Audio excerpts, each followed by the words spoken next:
Hi, I'm Old Norse specialist Dr. Jackson Crawford, continuing to make YouTube videos on my Patreon-supported channel about Norse language and myth, and today, specifically continuing the series about Old Norse written sources for the myth of Ragnarok. Now, last time, I had a fairly long video looking at the tale of Ragnarok as recorded in Voluspa, the poem about the beginning and the end of the world, in the manuscript Hauksbok, or the Codex Regis. Today, I'm just going to look at where that's significantly different in the text of Voluspa as preserved in the manuscript called Hauksbok, or in modern Icelandic, Hauksbok.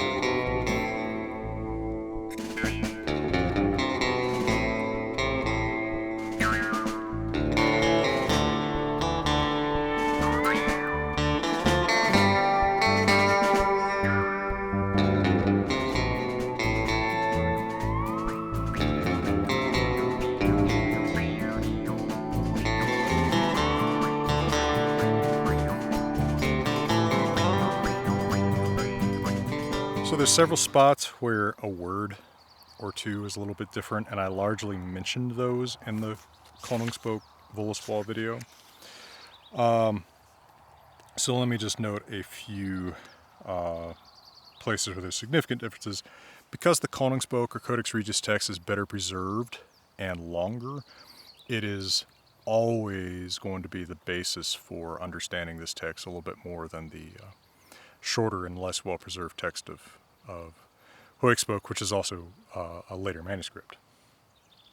So the two stanzas that I consider the first stanzas about Ragnarok, the giant woman, anti-god woman, or whatever, lives in the in the east in Ironwood, and then the wolf fills himself with the life of dead men. Those actually come much earlier in Hauksbok. They actually come during the First War and don't seem to be associated with Ragnarok. That doesn't seem to be their right context. Ragnarok is a more sensible location for those, I think, but it's interesting to note that. And seldom noted in texts that combine the Codex Regis and the Hauksbok text together to make one composite Voluspa. Also in the famous stanza, which is stanza 44 in Codex Regis, 37 in Hauksbok, the one that begins, Bröður munu berjast, brothers will fight one another. There's two lines that are not in the Codex Regis, and they're not in the stanza when Snorri quotes it either in the prose edda. And those lines are simply Grundir gjalla, gífur fljúgandi. Grounds, or maybe meadows, resound or echo, and troll women are flying. Then the stanza that begins, Skilvur Yggdrasils askar standandi, Yggdrasil's ash shakes standing, which is just a half stanza in Hauksbok, has a second half in Hauksbok. Hræðast allir á helvegum, oður sortar þann sevi of glaupir. All men presumably are afraid on hell roads before Surtur's kinsman, maybe fire, or maybe that's supposed to be Fenrir, consumes that one. Right, so it's interesting that it goes singular after the subject is plural there. We also have a stanza about Jormungand, Midgard's Ormur, the Midgard serpent, which is not present in the Codex Regis text. And since this is going to be a short video, let me go ahead and give you a quick word from my friends and partners at Grimfrost before I continue on.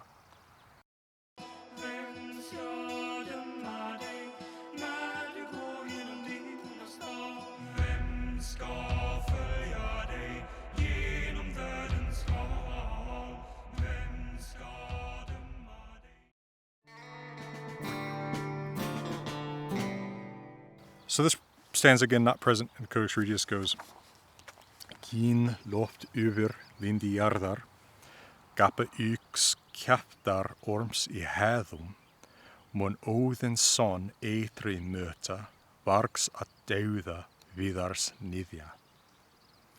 So the belt of earth, right, against the serpent encircles the whole earth, yawns over, or like, its mouth gapes wide over the air. The vicious worm's jaws gape in the heights, so it's so huge that its open mouth reaches up to the sky.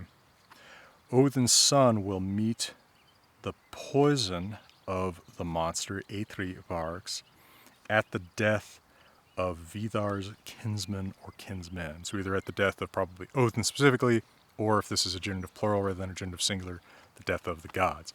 Odin's son being Thor, who of course we know from the fuller account in Hauksbok, and then in the next stanza here, which is basically the same, although a little bit shorter than the stanza in Hauksbok about Thor fighting the Midgard serpent.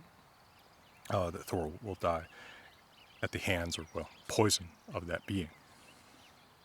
By the way, that Odin's son as a nominative, that looks peculiarly late for Icelandic, but that is how it is in the text. Remember, Hauksbok is from 1300 or a little bit later, whereas Hauksbok is from about 1270 and tends to have more archaic language anyway.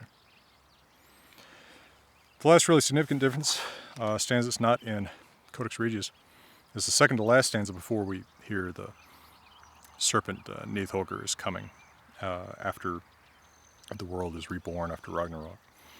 There we get this stanza.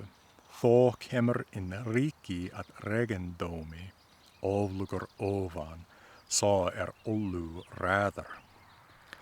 Then the mighty one, whoever this is supposed to be, some have interpreted this as Christ. This is a stanza inserted by a Christian editor. It's possible. I don't think that's unlikely, but I don't know.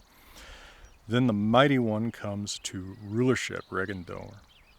A mighty one from above, Ollugur Ovan. That one who rules everything. So rather Ollu.